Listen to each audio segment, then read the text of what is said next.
के साथ इसका श्रवण करने का पुरुषार्थ करेंगे।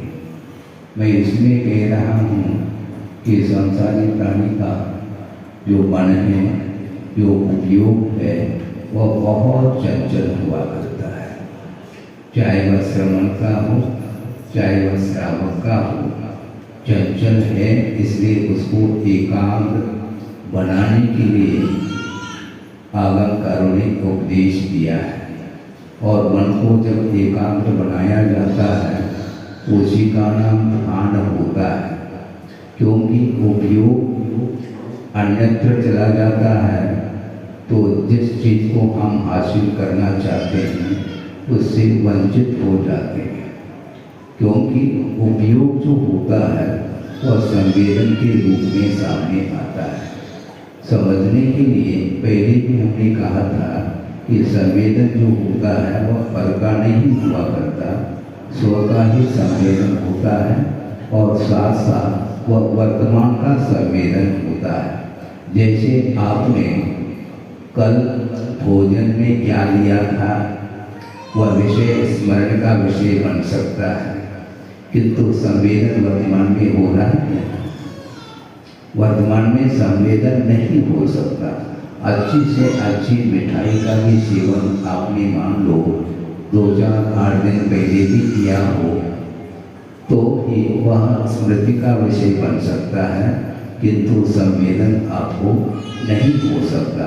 उसी प्रकार वर्तमान में हम वेदना भाव का अथवा निर्मल परिणाम का, उज्ज्वल पवित्र भावों का संवेदन करना चाहते हैं, तो आपका मन बिल्कुल एकाग्र होना अनिवार्य है।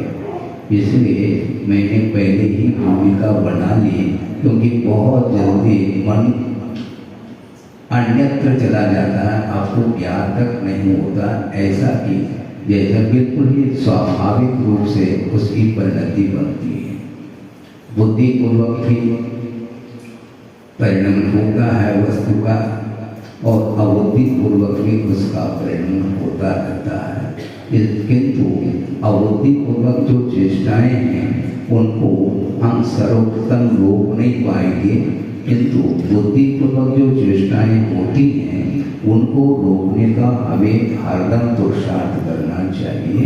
उसके बिना आपको विशुद्धि नहीं आ सकती है।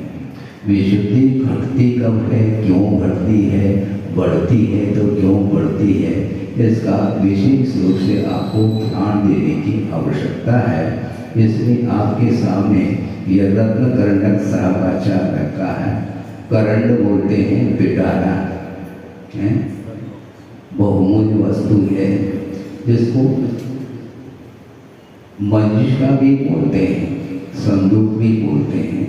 तो रत्न अर्थात अच्छी बहुमूल्य वस्तुओं को आप उस संदूक अर्थात मंजूषा में बंद करते हैं, उसकी सुरक्षा की दृष्टि से। उसी प्रकार यह रत्न करंडक सम्यक दर्शन, सम्यक ज्ञान और सम्यक चारित्र रूपी रत्नों को सुरक्षित रखने के लिए यह शास्त्र करंडका पिटारे का काम करता है। ऐसा समंतभद्र महाराज स्वयं कह रहे हैं। और उसमें इस शास्त्र में श्रावकाचार का सर्वांगीण वर्णन है। इसमें 3 अध्याय हैं। प्रथम अध्याय में सम्यक दर्शन का सर्वांगीण वर्णन यथा योग्य किया गया है, और द्वितीय अध्याय में सम्यक ज्ञान का वर्णन, और तृतीय अध्याय में अणुव्रत, गुणव्रत और शिक्षाव्रत आदि के रूप में वर्णन, प्रतिमाओं को लेकर के भी वर्णन किया गया है। तो इस प्रकार यह रत्नकंडक श्रावकाचार, जिसको आचार्य ज्ञान सागर महाराज बोला करते थे, आचार्य महाराज ने ही हम लोग के सामने सुनाया था कि रत्नकंड श्रावकाचार रत्नत्रय की स्तुति है। क्या सुना आपने? ये रत्नत्रय की स्तुति है। इसका अध्ययन करने वाला व्यक्ति निश्चित रूप से अपने जीवन में पवित्र भावों को हासिल करता हुआ संयम की ओर वह कदम बढ़ाता है, और बढ़ाना चाहिए। यदि नहीं बढ़ाता है तो इसमें शास्त्र का कोई दोष नहीं है, न शास्त्रकारों का कोई दोष है, किंतु दोष यदि है तो अपने भीतर ही दोष उत्पन्न होते हैं। उन दोषों को दूर करने के लिए, उन दोषों को, उन पापों को छोड़ने के लिए ही ये अवसर मिला है, ये पर्याय मिली है। कल भी बात आपने सुनी होगी, आत्मानुशासन की बात भूमिका उन्होंने बनाई है। आत्मानुशासन अपने आप के ऊपर अनुशासन करना, यह नियंत्रण इसी को बोलते हैं, और सावधानी का नाम ही नियंत्रण होता है। आप 80 स्पीड से 90 स्पीड से गाड़ी को दौड़ाते चलाते उस कार को, किंतु सावधानी यदि नहीं रखते हैं तो निश्चित रूप से दुर्घटना से आप बच नहीं पाएंगे। और दूसरी बात यह है, दुर्घटना होने के बाद सावधानी रखने वाला भी चला जाएगा। इसलिए दुर्घटना होने के पहले से ही निरंतर वह अपने मन को, उपयोग को एकाग्र बनाता हुआ सावधानी के साथ वह चलाता है, तो स्वयं की भी रक्षा हो सकती है और उसमें जितने भी यात्रीगण बैठे हैं उनकी रक्षा भी हो सकती है। इसलिए चलाने वाला बहुत सावधानी के साथ चलाता है। इसी प्रकार आचार्य भी श्रवण संघ को चलाते हैं, वे श्रवण संघ के नायक माने जाते हैं। इसलिए उनका कर्तव्य, उनका दायित्व बहुत ही मुख्यता को लेकर के रहता है। श्रवण और आचार इनमें बड़ा अंतर है।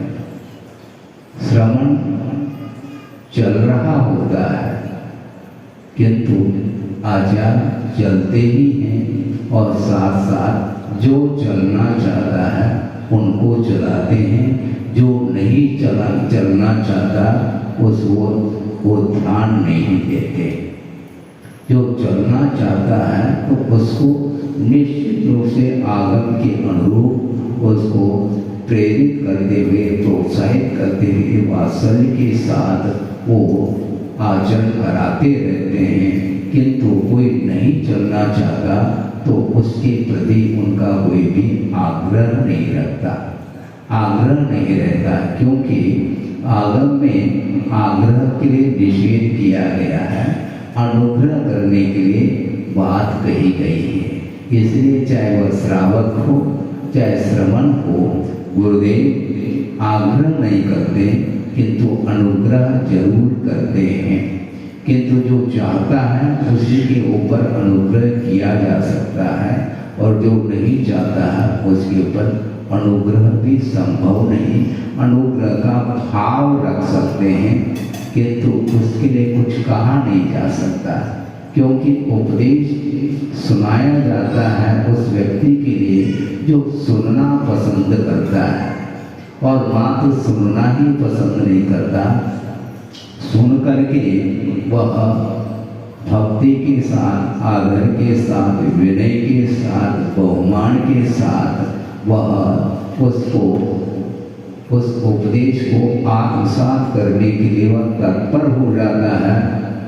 ये बात अलग है, बीच बीच में मान लो कोई बात समझ में नहीं आती है तो वह पुनः प्रश्न के रूप में जिज्ञासा रख सकता है, रखता है। किंतु कुल मिला करके बात ये है कि वह स्वयं से ही, भीतर से ही वह उस परमात्मा तत्व को प्राप्त करना चाहता है। इसलिए आचार्य ही अपनी साधना को थोड़ा सा गौण करके उसके कल्याण की बात भी वो सोचते हैं।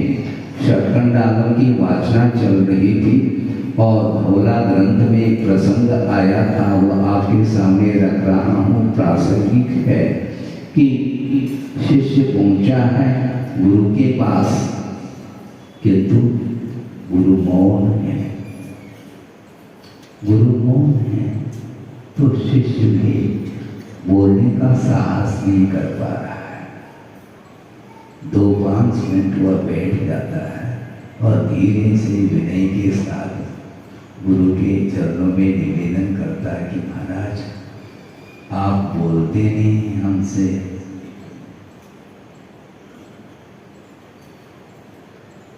अब कैसा लग रहा है आपको? 1 मिनट विराम लेने से आपके मन में भी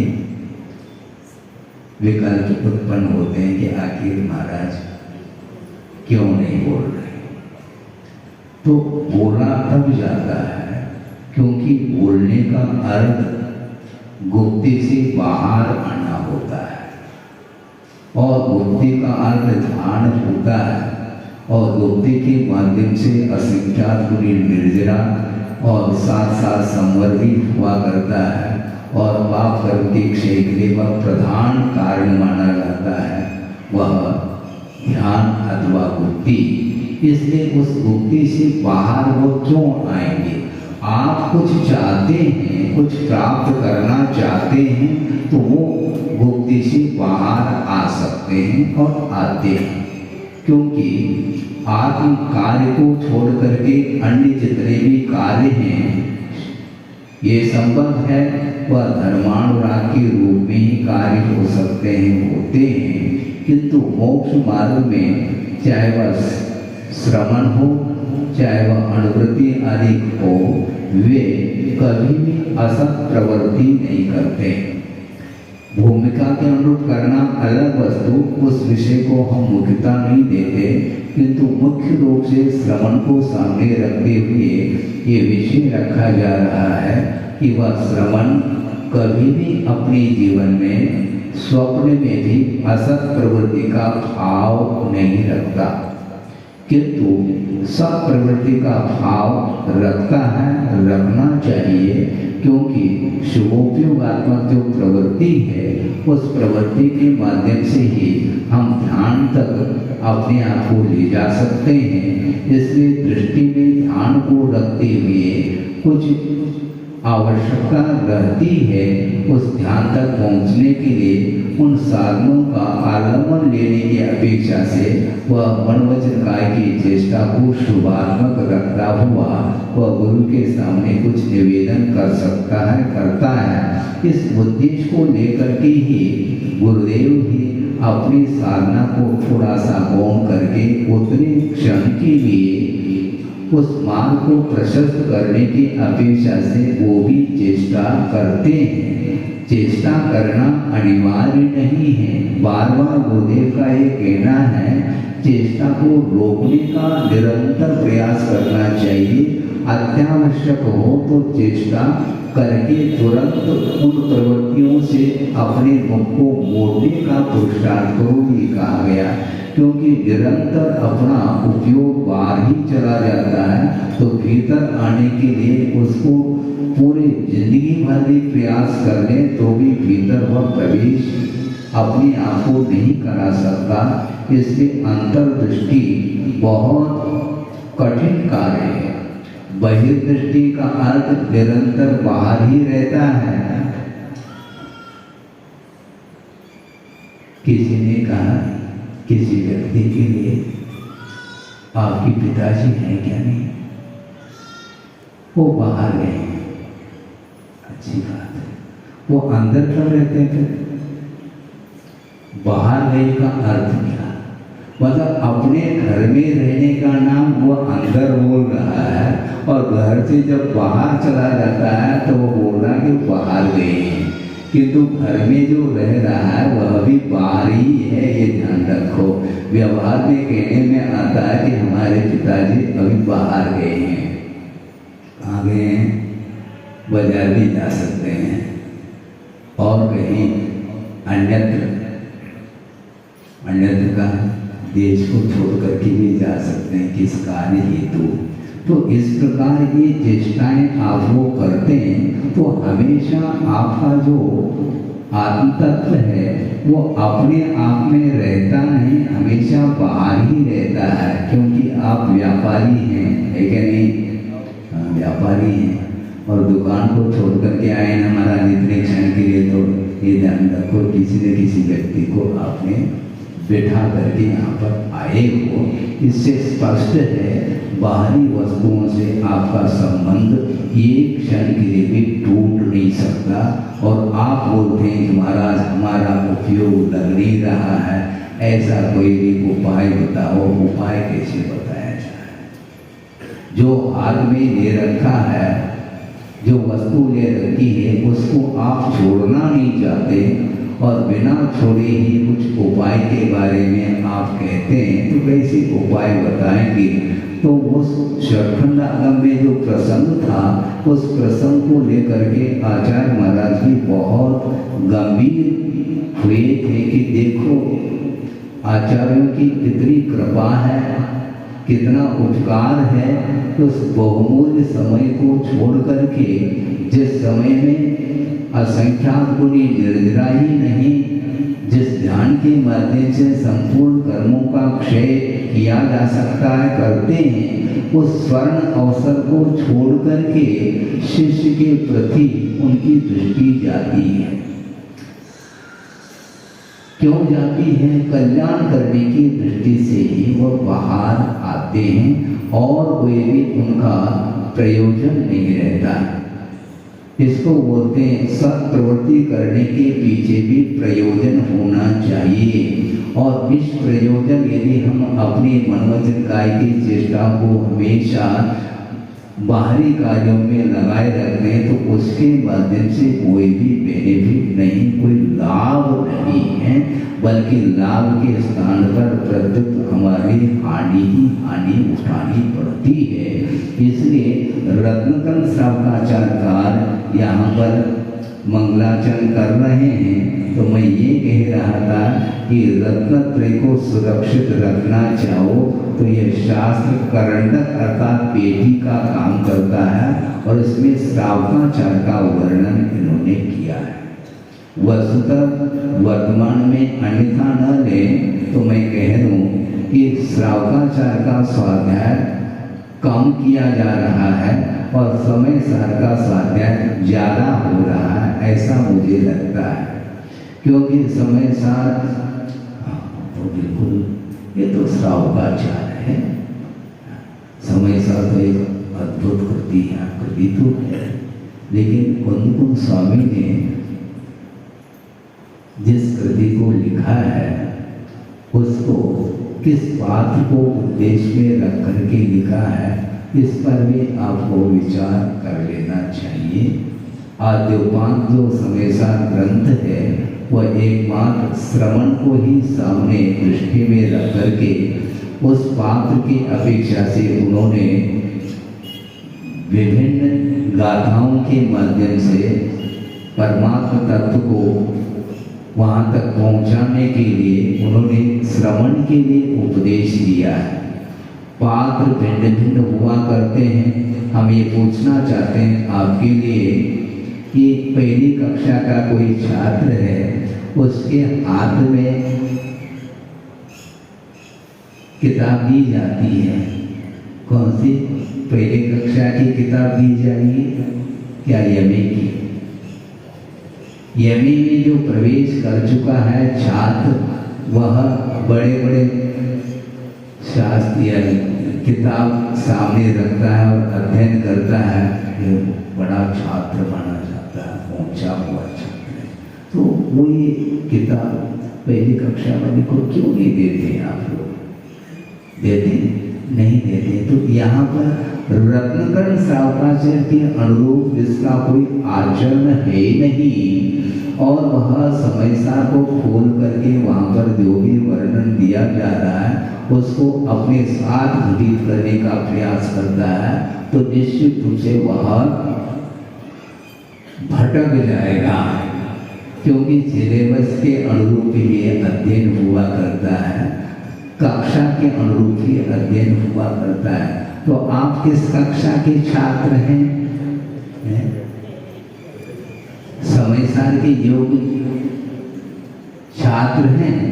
तो हम ये पूछना चाहते हैं, और 2, 4, 6 तक भी कम पड़ेंगे आपके लिए, वहाँ पर आपको बैठना पड़ेगा, क्योंकि श्रवण के लाइन में बैठे बिना समय साथ का कोई आनंद आने वाला नहीं। इसलिए यथायोग्य आचरण की अपेक्षा से यह श्रावकाचार्य ग्रंथ का स्वाध्याय आपके सामने किया जा रहा है। आचार्य समंतभद्र स्वामी ऐसे तात्विक दृष्टि रखने वाले तार्किक ऐसे आचार्य हुए हैं, उद्भट आचार्य। उन्होंने भगवान की भी परीक्षा की है, ध्यान रखो, क्योंकि बिना परीक्षा किए, बिना स्वरूप का निर्धारण किए हम जिस किसी की भी आराधना उपासना नहीं करना चाहते हैं, क्योंकि अनादिकाल से रागी द्वेषी अज्ञानी देवी देवताओं की उपासना इस संसारी प्राणी ने स्वार्थवशात आशा के वशूत होकर के, भय के वशूत होकर के, अन्यान्य वस्तुओं की उपलब्धि के लिए, इच्छा के लिए वह अपेक्षा के साथ आराधना की है। इसलिए वीतराग प्रभु की आराधना करने के लिए भगवान का जो स्वरूप आगम में निर्धारित है, वह यदि है स्वरूप तो हम आराधना करना चाहेंगे, अन्यथा नहीं। इस प्रकार उन्होंने एक कारिका दी है आप मीमांसा में, वह आपके सामने प्रासंगिक समझ में रख रहा हूँ कि समंतभद्र स्वामी ने जिस किसी के सामने अपने माथे को नहीं टेका, माथा झुकाना है, किसके सामने झुकाना है? जो शरण लेने योग्य वीतरागी प्रभु हैं, उनके सामने तो माथा बिना किसी विकल्प के झुकना चाहिए, झुकाना चाहिए, किंतु परीक्षण करना भी अनिवार्य है। इस बात को लेकर के उन्होंने एक कारिका रखी है कि देवागमन भूयान चामरादि विभूतय माया विश्व विदृश्यन्ते नातस्त्वमसि लो महान। हे भगवान, आप इसलिए महान नहीं हैं कि आपके चरणों में देवा चतुर्निकाय के देव जो भवनवासी व्यंतर ज्योतिष का वैमानिक, इस प्रकार 4 प्रकार के निकाय वाले देव आपके चरणों में आ रहे हैं और आप स्वयं नभोयान, आप आकाश में चलते हैं और चामरादि विभूते 34 अक्षय देखने को मिल रहे हैं। समोचन की रचना है, अष्टप्रातिहार है, आदि आदि, ये सारा वैभव है। इसलिए मैं आपके चरणों में झुकूं ये संभव नहीं, किंतु ये सारे वैभव एक चमत्कृत करने के लिए मायावी व्यक्तियों के भीतर भी यह वैभव देखने में आ सकता है। जो असंयमी हैं उनके पास भी वैभव है और पुण्य का अर्जन करके विगत भाव में, पूर्व भाव में पुण्य का अर्जन करके देवगति को जो प्राप्त कर लिए हैं, ऐसे इंद्रादि पद पर आरूढ़ जो होते हैं उनके पास भी वह वैभव मिलता है और वे भी आकाश मार्ग से चलते हैं। इसलिए ये सारे आमतौर से वैभव तो दिखाई दे रहा है, इसलिए आप हमारे पूज्य हैं, महान हैं, ऐसा नहीं, किंतु दोषावरणयो आदि ऐसा। दोष और आवरण, दोष का अर्थ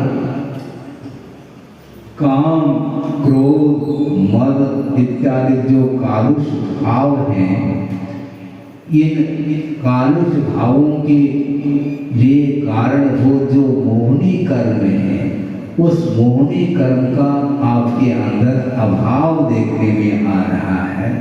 और आवरण का अर्थ ज्ञानावरणी, दर्शनावरणी और अंतराय, इस प्रकार 3 घातिया कर्मों का अभाव भी देखने में आ रहा है।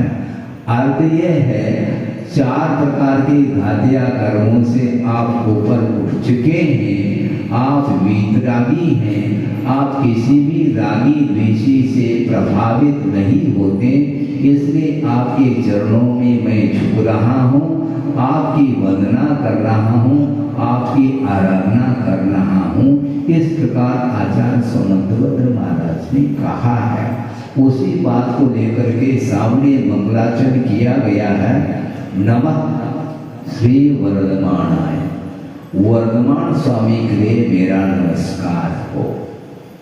वर्धमान का अर्थ अंतिम तीर्थंकर भी है और वर्धमान का अर्थ टीकाकार ने तीर्थंकर समुदाय को भी नमस्कार किया है, ऐसा अर्थ निकाला है।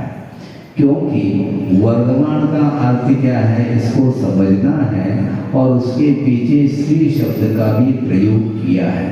श्री का अर्थ पहले भी कई बार यह प्रकरण दे चुके हैं, किंतु प्रसंग है और मंगलाचरण में भी वही बात आई है, उसको लेकर के ही व्याख्यान किया जाए कि श्री का अर्थ लक्ष्मी हुआ करता है और वह लक्ष्मी बहिरंग और अंतरंग की अपेक्षा से 2 तरह की लक्ष्मी है।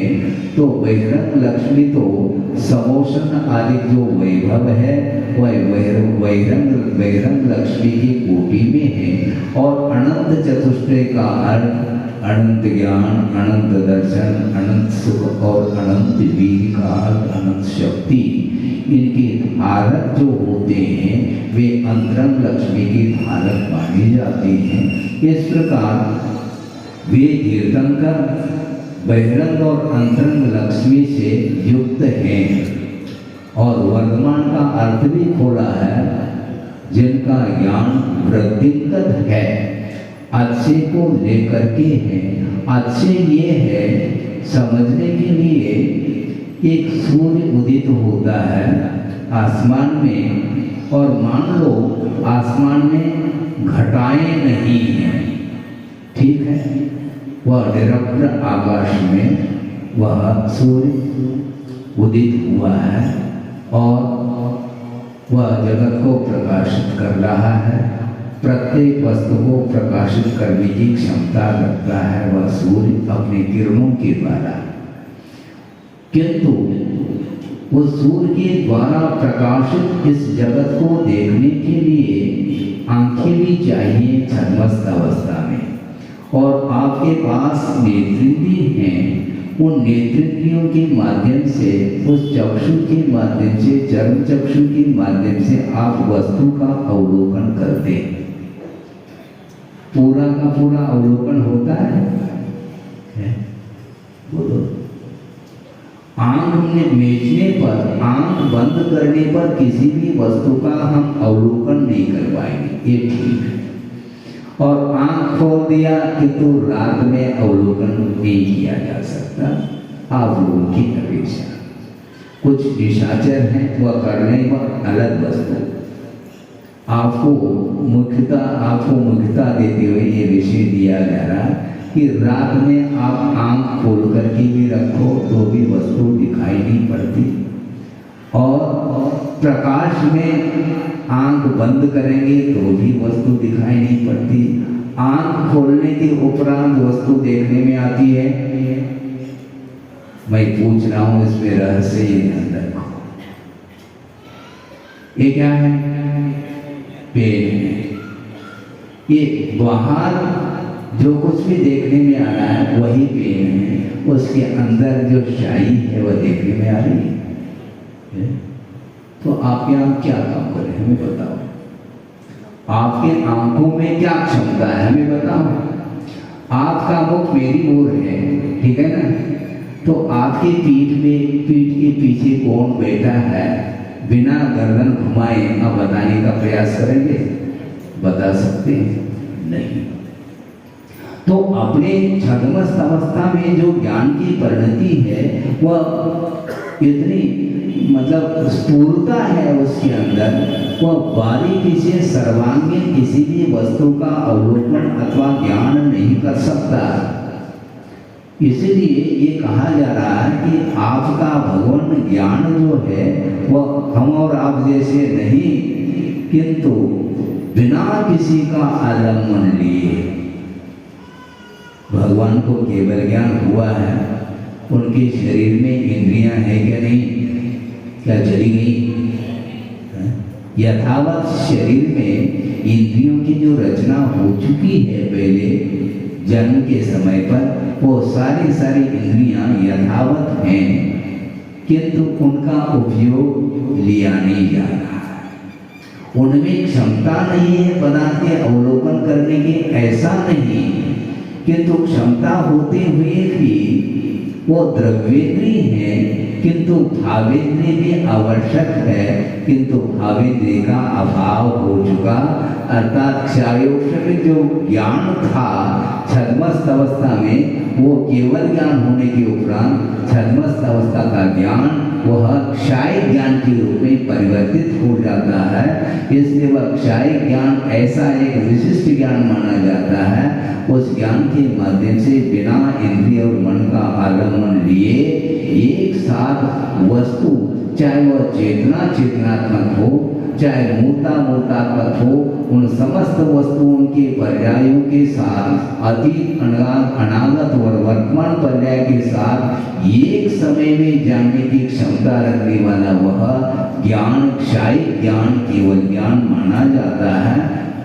उस ज्ञान के धनी हैं कौन? तीर्थंकर अथवा वीर प्रभु, उनके लिए नमस्कार किया गया है। ऐसा ज्ञान है आपके पास? इसके उपरांत भी हम छाती फुलाते, मेरे पास कितना ज्ञान है, रख लो अपनी जेब में, अपनी जेब, क्योंकि वो जेब में रखने योग्य ही वो ज्ञान है, इतने ही ज्ञान है। हाँ। गणधर परमेष्टि का जो ज्ञान है, जो कि वो द्वादशा की रचना उन्होंने की है, इसके उपरांत भी आचार्य कहते हैं और उन्होंने कहा मेरा वह ज्ञान द्वादशात्मक होकर के भी केवल ज्ञान के सामने एक बूंद भी नहीं है, ऐसा कहा। और आज वर्तमान में द्वादशान की पार्टी कोई है? कोई भी नहीं। एक अंक का भी ज्ञान नहीं है, पूर्व तो बहुत दूर की बात है, और एक अंक का करोड़वां हिस्सा भी वर्तमान में ज्ञान नहीं है। इसके उपरांत भी अपना ज्ञान क्या कर रहा है? वो शांत बैठा है, बैठ ही नहीं सकता, क्योंकि मोह से प्रभावित जो ज्ञान है वो कभी भी हमेशा शांत नहीं रहता। यदि शांत रहेगा तो निश्चित रूप से वह केवल ज्ञान को प्राप्त करने की भूमिका उसके अंदर आ गई है, ऐसा समझ लेना। ज्ञान का उपयोग करो, ज्ञान का दुरुपयोग न करो, ये कहा गया है। थोड़ा बहुत भी यदि ज्ञान रखते हैं तो उसके माध्यम से मोह को समाप्त किया जा सकता है। हम ये पूछना चाहते हैं आपके लिए, समय धीरे धीरे बढ़ रहा है, बल्कि 9:30 बजने को है। अभी कुछ हुआ कुछ भी नहीं है, एक भूमिका भी पूरी नहीं बन पा रही, क्योंकि इसी को बोलते हैं ज्ञान की विशेषता। छद्मस्त ज्ञान की इतनी विशेषता है तो वह क्षाय ज्ञान की क्या विराटता होगी। इसको जानना, इसको जानने के लिए स्वयं को ही केवल ज्ञान प्राप्त करने की आवश्यकता है। केवल ज्ञान के द्वारा जो विषय वस्तु ग्रहित हो सकती है, जानने में आ सकती है, उस वस्तु का ज्ञान हम छद्मस्त ज्ञान के द्वारा करना चाहते हैं, इसलिए हमारा ज्ञान गाफिल रहता है। सोचो, विचार करो, बड़े बड़े आचार्य भी थक गए हैं इसके पीछे। उन्होंने ये कहा कि इतने पूरे ज्ञान को प्राप्त करने के लिए, प्राप्त करने का हमारा लक्ष्य नहीं, किंतु जो कर्म है, जो हमें परतंत्र करने के कारण है, इसलिए उन कर्मों को समाप्त करने के लिए हम ये साधना कर रहे हैं, केवल ज्ञान में प्राप्त कर लूँ। इस प्रकार इरादा पूर्वक आप यदि साधना करोगे तो आपको छद्मस्त अवस्था में जो द्वादशात्मक ज्ञान है वह भी प्राप्त नहीं हो पाएगा, ये ध्यान रखो। इसलिए अपना उद्देश्य क्या होना चाहिए, ज्ञान का सदुपयोग करना चाहिए। इसलिए केवल भगवान का ज्ञान वो अनंत पदार्थों को विषय करने वाला है। इस प्रकार ज्ञान के धनी तीर्थंकर हुआ करते हैं, चाहे वह वृषभनाथ हो, चाहे वह वीर प्रभु हो, कोई भी प्रभु हो, जिन्होंने केवल ज्ञान को प्राप्त कर लिया है और केवल ज्ञान के आधार से ही वस्तु का सर्वांगीण बोध उन्हें हो चुका है। अब वे उपदेश देने के लिए उनको कोई विकल्प नहीं, किंतु बिना विकल्प के ही उनकी प्रवृत्ति हो जाती है, दिव्य ध्वनि खुलती है और उस दिव्य ध्वनि की गहराई को समझ करके गणधर परमेश की द्वादशा की रचना करते हैं और हम और आपके लिए वो उपदेश देते हैं। लेकिन ये ध्यान रखो, हम और आपके लिए उपदेश देने के लिए वह तब तत्पर होंगे जब आप ग्रहण करना चाहते हैं। तो यदि मुमुक्षु भव्य जीव में अपने आत्महित की यदि उत्कंठा नहीं है तो न जिनवाणी का कोई प्रभाव, न जिनबिंब का प्रभाव, न कोई गुरु का प्रभाव है। वो अपने आप में उनका प्रभाव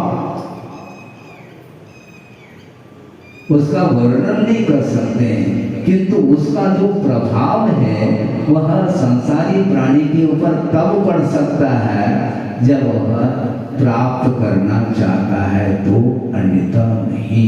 इसलिए आचार्य कहते हैं भूल करके भी अपनी बुद्धि से बाहर बार बार नहीं आना चाहिए, क्योंकि हमें केवल ज्ञान प्राप्त करना है अथवा वीतराग भावों को प्राप्त करना है। जिस वीतराग भाव के माध्यम से ही वह मोहनी कर्म समाप्त होने वाला है, क्योंकि मोहनी कर्म के उदय के कारण ही निरंतर 5 पाप रूप परिणाम हो रहे हैं। उन पाप रूप परिणामों से ऊपर उठने के लिए वीतरागता की उपासना करने के लिए हम कटिबद्ध हैं। इसलिए स्वाध्याय करने का भी एकमात्र यही उद्देश्य है कि अपने जीवन में भी वह वीतराग भाव प्राप्त हो। इस भावना को लेकर के ही यह स्वाध्याय किया जा रहा है। प्रयोजन इसका इतना ही है, आप कितने ही प्रयास कर लो, आपका उपयोग यदि शांत है तो आपको आनंद आने वाला है, अन्यथा आप जिंदगी भर पन्ने पलटते रहो, पलटाते रहो, इससे कुछ नहीं होने वाला। अब सोच लो, आप कहो नहीं, किंतु एकांत में जा करके आप अपने आप के मन को पूछो, मैं क्या क्या जीवन भर क्या क्या चाहता है। सुबह हो जाती, शाम हो जाती, सुबह से लेकर के शाम तक कौन कौन सी इच्छाएं मन में उत्पन्न होती हैं, इसका तो कम से कम परिज्ञान होना चाहिए स्वयं को। यदि इतना भी ख्याल नहीं रखेंगे तो हम क्या चाह रहे हैं। बार बार कहते हैं कि महाराज मन केंद्रित नहीं हो रहा। मन केंद्रित कैसा किया जाएगा, इस विषय में अभी 2-5 मिनट में मैं वर्णन करना चाहूँ तो संभव नहीं। इसलिए यहाँ पर वीतरागी प्रभु के लिए नमस्कार किया है और आगे का विशेषण और है। उस विशेषण को लेकर के कल नहीं, कल का परसों, आने वाला कल नहीं, आने वाला कल तो आत्मानुशासन के लिए है। उसके बाद रत्न श्रवकाचार्य फिर आएगा। इस प्रकार धीरे धीरे धीरे वर्षा योग की निष्ठावना तक जितना बन सके उस ज्ञान की आराधना हम और आप करेंगे। हम और आप इसलिए कह रहा हूँ क्योंकि मैं भी आराधना करने के लिए बैठा हूँ, मात्र आपको परोसने के लिए नहीं बैठा हूँ, ये ध्यान रखो। क्योंकि हमारा स्वयं का उपयोग यदि ज्ञान में नहीं रहेगा, वीतराग विज्ञान में हमारा स्वयं का उपयोग नहीं रहेगा, तो उसका क्या प्रभाव पड़ने वाला है। क्योंकि स्वयं आचरण करते हैं तब जा करके वह मौन भी रहते हैं तो उपदेश मिलता रहता है। कई बार कहते हैं कई लोग, इसलिए मैं कह रहा हूँ, आचार्य महाराज ने पूछा था स्वाध्याय करते समय भय के कितने भेद हैं, तो 7 प्रकार के भय हुआ करते हैं, ऐसा किसी ने महाराज ने कहा।